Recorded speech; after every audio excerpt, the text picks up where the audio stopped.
Salut la famille et bienvenue pour une nouvelle vidéo. Comme vous pouvez voir là aujourd'hui on est dans un studio de film ici. Vous voyez la luminosité c'est parfait. On est là pour filmer cette AMG GTR juste à côté de moi. Une vraie bête. J'ai tellement hâte parce que j'ai eu plusieurs expériences en AMG GT, GTS, GTC même.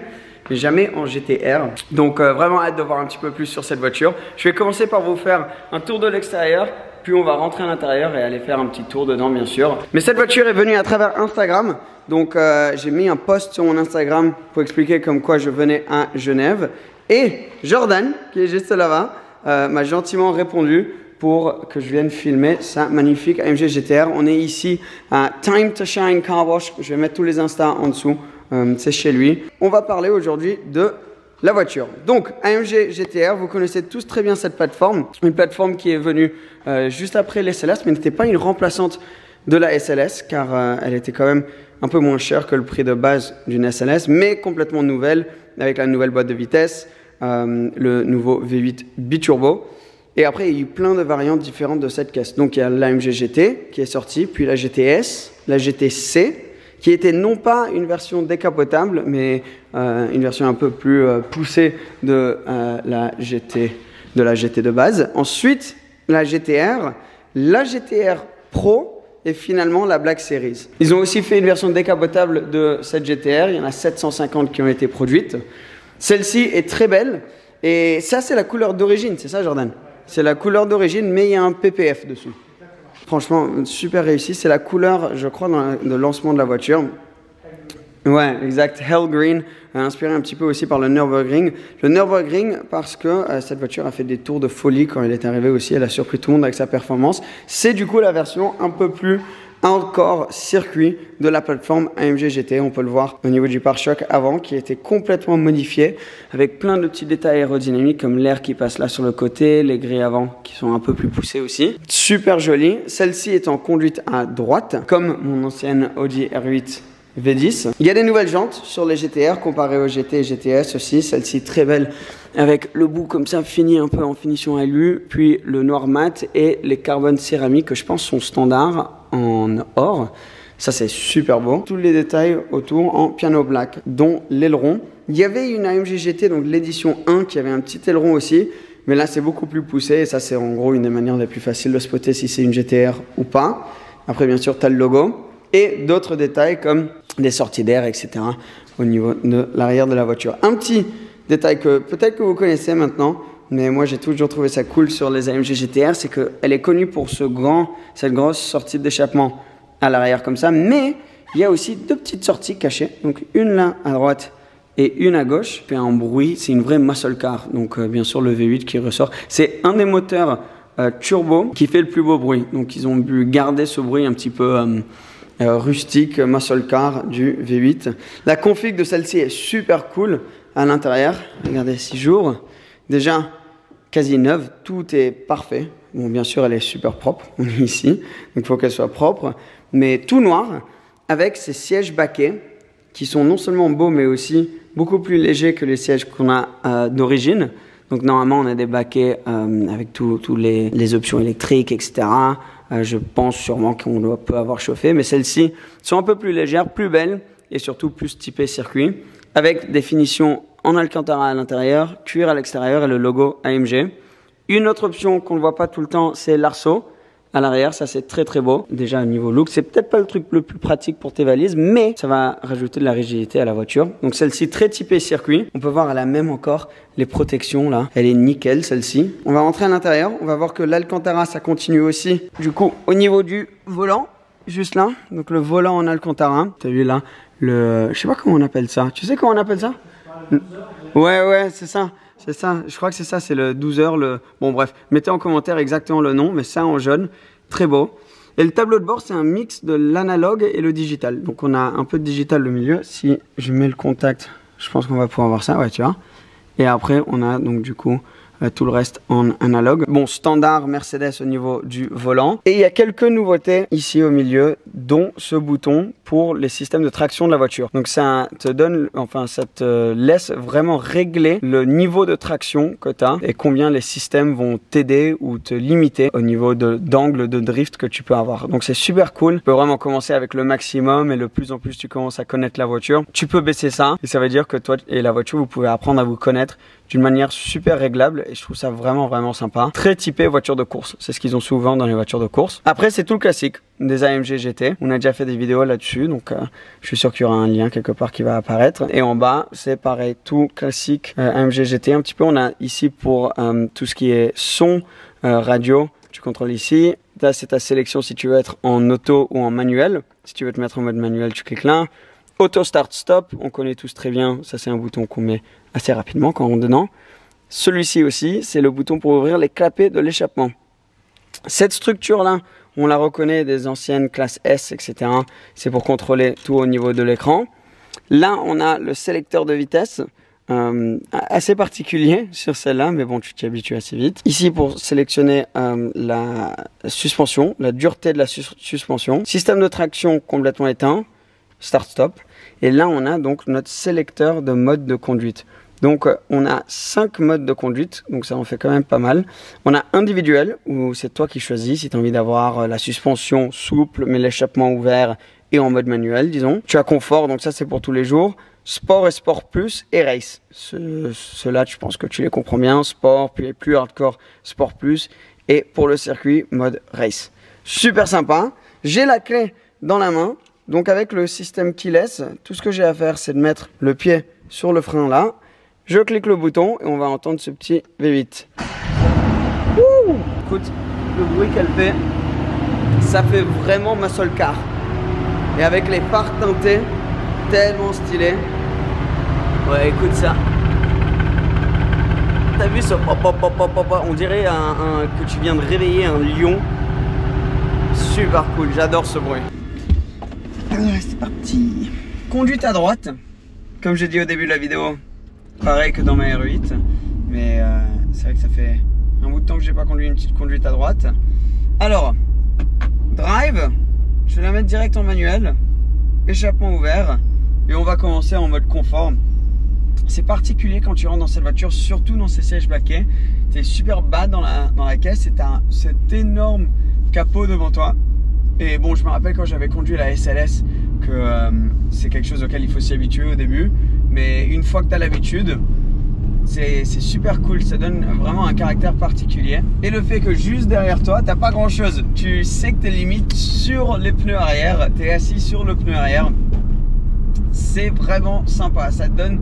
C'est pas comme d'autres voitures où tu peux rentrer et assez vite directement tu es à l'aise. Là, elle a vraiment quelque chose de super particulier. Le volant est épais de la manière traditionnelle AMG. Avec l'Alcantara, la sensation est vraiment top. C'est comme dans ma Porsche, pareil, l'Alcantara. Les volants en Alcantara, c'est trop cool. C'est un peu de maintenance, mais c'est super sympa. Et après, les palettes, pareil, on reconnaît. Et c'est drôle parce que tu conduis d'une manière où, comme tu as ce capot tellement long devant toi, il faut tourner un peu plus tard, tu navigues un petit peu le devant de la voiture. Tu es aussi un petit peu dans ton cockpit, donc tu as un pare-brise qui est... par exemple, quand j'ai conduit la Lambo, la Performante, il n'y a pas trop longtemps, tu avais un pare-brise qui était vraiment super long, super bas devant toi, tandis qu'ici c'est un angle droit carrément devant toi, un peu, bon, bien sûr beaucoup moins, mais un peu similaire que dans genre le Classe G ou quelque chose comme ça. Et quand tu rentres, ouais, c'est super cool, moi j'aime bien. Et comme j'ai dit au début, il y a un peu ce caractère de muscle car quand même. Alors on va passer en mode sport déjà, en mode confort. Déjà tu sens quand même pas mal la surface de route. Alors là c'est où la conduite à droite est un peu difficile, c'est aux intersections. Alors faut la respecter quand même cette voiture parce que comme tu es en propulsion, tu as beaucoup de puissance. Elle a tendance à chasser un peu derrière. Hein. Tu as l'arrière qui veut passer devant. Donc faut bien la respecter. En mode sport, on va pas pouvoir faire une conduite assez sportive pour vraiment sentir la différence entre tous les modes différents. La boîte de vitesse est très souple. Même si je suis en mode manuel, tu sens pas directement les changements d'un coup. Petite accélération.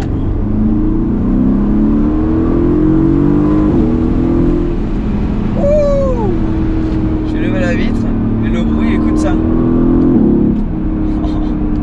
Ce V8 est quand même assez exceptionnel. Quand tu changes, tu descends.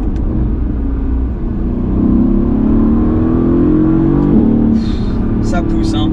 Donc il y a une différence quand même avec la GT, la GTS. Alors on s'arrête au feu. On va passer en Sport Plus. Ah, il y a une petite différence au niveau du bruit aussi. Et là, bon, tu as quand même presque 600 chevaux en Sport Plus, en propulsion, avec beaucoup du poids quand même vers l'avant de la voiture. Faut que tu la respectes, la voiture. Alors c'est très cool. L'arceau derrière, c'est la première chose que tu vois quand tu regardes dans ton rétro. Et ça donne ce côté course. Donc comparé à la GT et la GTS que j'ai eu la chance de conduire, c'est vrai que tu sens ce caractère un peu plus badass, un peu plus course, un peu plus typé circuit directement, hein. Et elle est un peu plus, la prise en main, comme j'ai dit au début, est plus particulière que d'autres voitures. Donc quand tu rentres par exemple dans une 488 ou quelque chose comme ça, assez vite tu t'y habitues. Une 911, c'est super simple, dès les premiers tours de roue, t'es habitué à la voiture.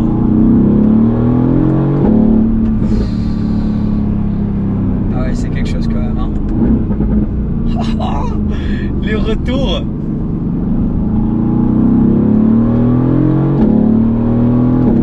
Et quand tu changes, elle fait un super cool bruit. Ah ouais.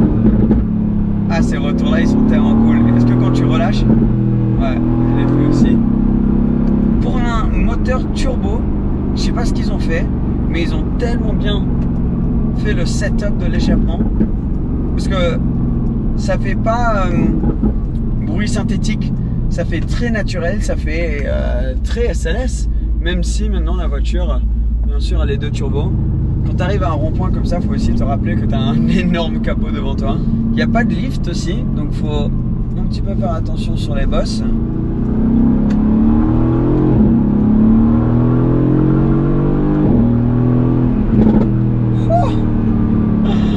Oh, ce bruit! Ah, tellement cool! La boîte de vitesse est aussi plus pointue que sur les GT, GTS. La meilleure comparaison, c'est comme si tu as une AMG GT, ça serait l'équivalent de la 911 Carrera. La GTS, c'est comme la 911 GTS, et ça serait comme une GT3. La Pro, la AMG GTR Pro, ce serait comme une GT3 RS, et la Black Series, ce serait comme une GT2 RS. À peu près ça, si ça vous aide à mettre en place les différents modes. Ça pousse, hein. Faut faire attention de cette manière que tu as souvent avec les allemandes. Direct, tu t'accélères comme ça, tu es tranquille, et après tu regardes ton compteur et tu te dis ah oui, ok, quand même. Tu sens que la voiture aussi, même si elle a ce caractère particulier au début, le poids est quand même bien réparti. C'est pas autant que tu penserais quand tu la regardes. Tu te dis waouh, ça doit vraiment être un arrière super léger, mais comme le moteur est assez loin derrière au niveau du châssis, il est en gros juste devant tes genoux, et toi tu es assis tellement loin, la répartition du poids est assez bonne.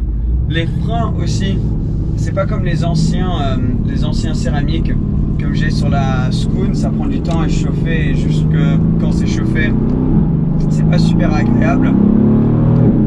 Celle-ci, directement, la voiture, elle est, la pédale de frein est très facile à prédire, tu sais exactement ce qu'elle va faire. Non, franchement, c'est super agréable à conduire.